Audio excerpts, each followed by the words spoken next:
Tawagan po natin si tatay. Tinawagan ako ni Hazel. Pinagbawalan na niya ako makipag-usap sa tatay niyo. Manuel, ako na lang ang hawak ng sweldo mo. Pwede naman huwag mo na kunin yung pera. Habang sinusustentuhan niya yung mga yun, mag-uusap at mag-uusap sila ni Felma. Andrea! Bakit hindi mo sinabi sa akin na may test ka? Di sana ako nag-alaga sa kapatid mo. Paano niyo po siya aalagaan? Lagi po kayong pagod tsaka lasing. Tatay, Oh, Andeng, bakit ka umiiyak?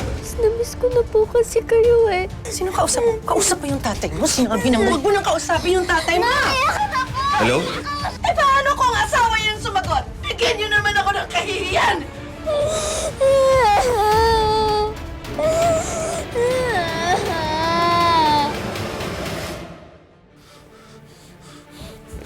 Tinawagan mo ba si Pelma?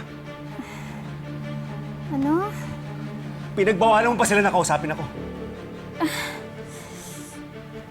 Ano ba pinagsasabi mo? Hazel, sumagot ka!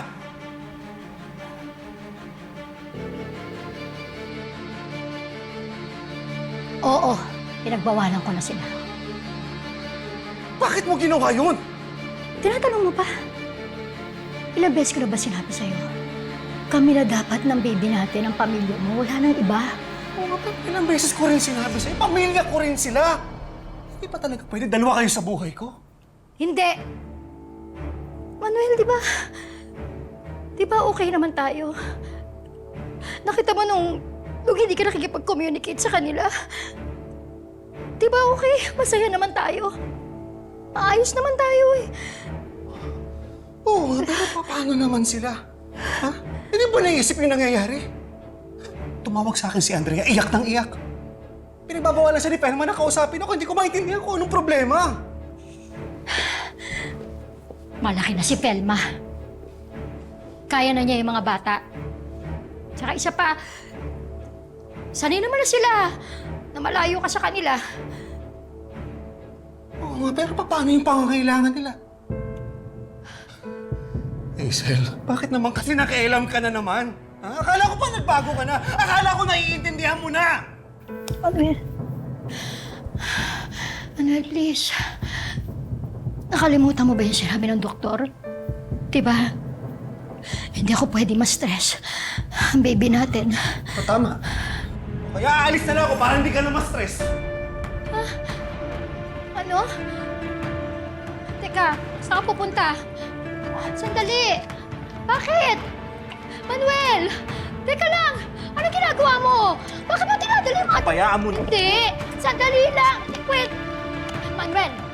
Manuel, huwag mo kami iwan ng baby ko! Ano ba? Hindi ka pwedeng umalis! Kaya nga, ginagawa ko nga ito para sa kanya eh. Alam mo kasi pag nandito ako, wala naman tayo pang ginawa, kundi mag-away na lang na mag-away. Manuel, hindi pwede! Sandali lang! Manuel! Sandali! Sandali! Manuel, Mapapasama mo na ako. Manuel, maawa ka naman. Hindi pwede. Hindi ka pwedeng umalis. Paano yung baby natin? Iiwan mo ba ako? Mag-isa lang ako dito. Paano? Buntis ako, Manuel. Hindi pwede. Bitaw mo na ako! Manuel! Manuel!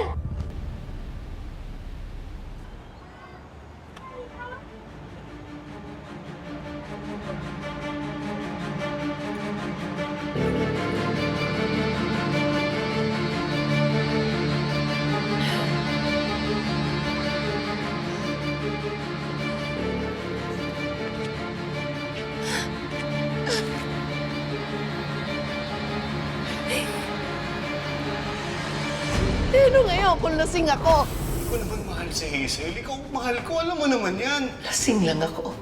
Pero hindi ako tanga. Hindi mo pakakasalan yung babaeng yun. Kung wala ka man lang katiting na gusto sa kanya. Ako na ang legal na Mrs. Cruz. At ikaw, wala ka na. Pero kung ipipilit mo ang sarili mo, ano itatawag ko sa'yo?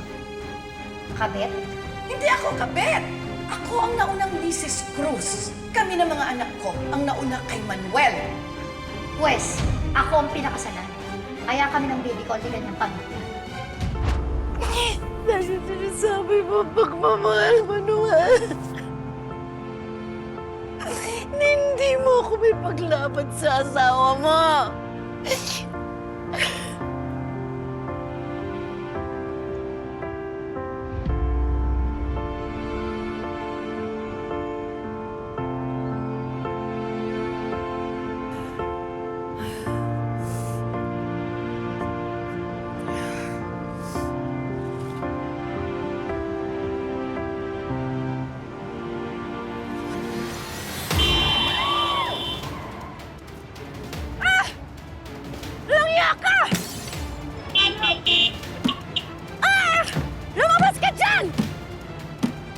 Hoy! Miss! Ano bang ginagawa mo?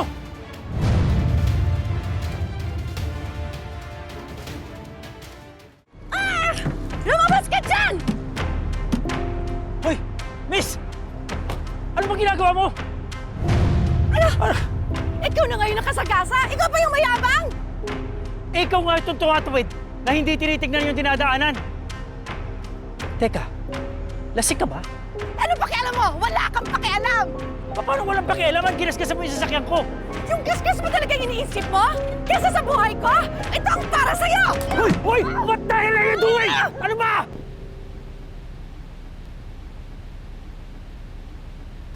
Kuya, kailangan na natin ng pambayad sa kuryente at tubig. Hindi sabihin mo kay nanay. Galit pa nga siya sa akin, di ba? Kasi tawag ka ng tawag kay tatay. Sinabi na nga wag. Eh kuya, namimiss ko lang naman yung tatay ko. Ikaw, hindi mo ba siya namimiss? Namimiss nga. Eh, hindi na babalik yun.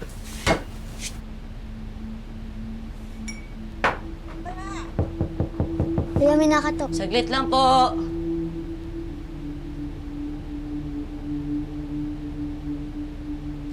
Pasok po kayo, ha? Ang nanay niyo, kukunin ko sana yung longganisa. 1 kilo din yun. Sige po. Kunin ko po. Hello po, Ate Lynn. Nag-arap po.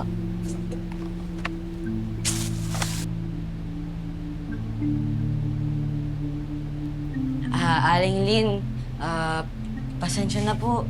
Kasi hindi pa po nakakagawa si nanay. Ano ba yan? Nung isang araw ko pa in-order yan. Ang sabi niya, i-deliver niya kahapon. Pero hindi naman siya dumating. Binayaran ko na yan. Ibalik niyo na lang sa akin yung pera. Ate Lynn, pasensya na po. Wala po kasing iniwan si nanay. Ano ba naman yung nanay niyo? Nagiging pabaya na. Hindi naman siya dating ganyan ah. Sabihin niyo sa kanya, ibalik sa akin ng pera at pupunta ako bukas. At hindi na ako mag-order ulit. Pasensya na po.